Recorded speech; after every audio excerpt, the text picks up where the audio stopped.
வணக்கம். இன்னைக்கு நாம ஒரு முக்கியமான விஷயத்த பத்தி பார்க்க போறோம். தமிழ்நாடு ஆசிரியர் தகுதி தேர்வு, அதாவது டிஎன்டிஇடி எழுத போறவங்களுக்கு ஒரு பெரிய அப்டேட் வந்திருக்கு. தகுதி மதிப்பெண்கள்ல ஒரு மாற்றம் வந்திருக்கு. அது என்னன்னு விளக்கமா பார்க்கலாம் வாங்க. ஆமாங்க. வருங்கால ஆசிரியர்களே, இது உங்களுக்கு ரொம்ப ரொம்ப முக்கியமான ஒரு நியூஸ். தமிழ்நாடு ஆசிரியர் தகுதி தேர்வுக்கான பாஸ் மார்க் இப்ப அதிகாரப்பூர்வமா மாத்திட்டாங்க.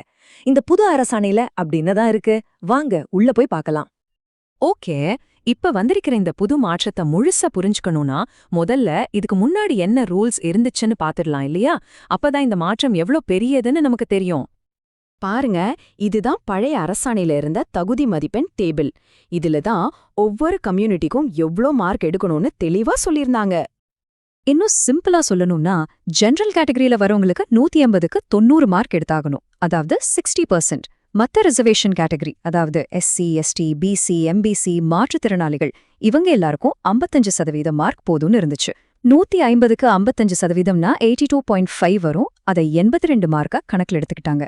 இதுதான் இத்தனை நாளா ஃபாலோ பண்ணிட்டு இருந்த சிஸ்டம். சரி, எல்லாம் நல்லதானே போயிட்டு இருந்துச்சு. திடீர்னு ஏன் இந்த மாற்றத்தை கொண்டு வரணும்? இதுக்கு என்ன காரணம்? வாங்க அரசாணை என்ன சொல்லுதுன்னு பாப்போம். இந்த மாற்றம் சும்மா திடீர்னு வரல. அதுக்கு பின்னாடி ஒரு காரணம் இருக்கு.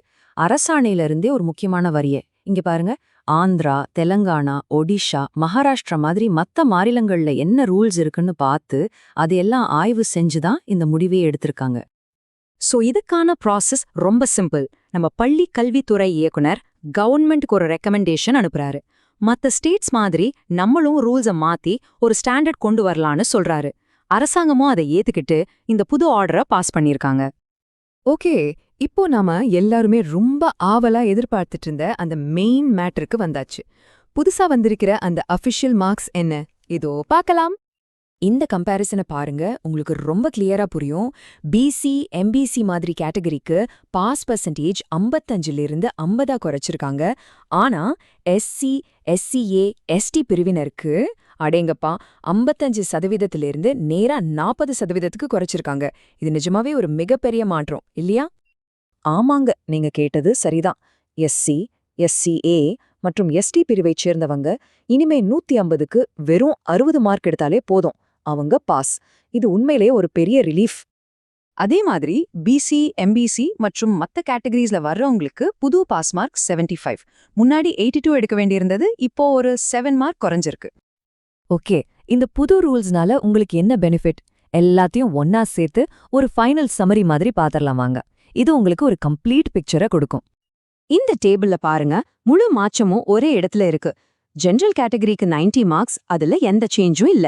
பிசி, எம்பிசி பிரிவுகளுக்கு 7 மார்க் குறைஞ்சு இப்போ 75ஆ இருக்கு. ஆனா அந்த ஹைலைட்டே எஸ்சி, எஸ்சிஏ, எஸ்டி பிரிவினருக்கு தான். கிட்டத்தட்ட 22 மார்க் குறைஞ்சு இப்போ வெறும் 60 மார்க் எடுத்தாலே போதும். இது நிஜமாவே ஒரு கேம் சேஞ்சர்.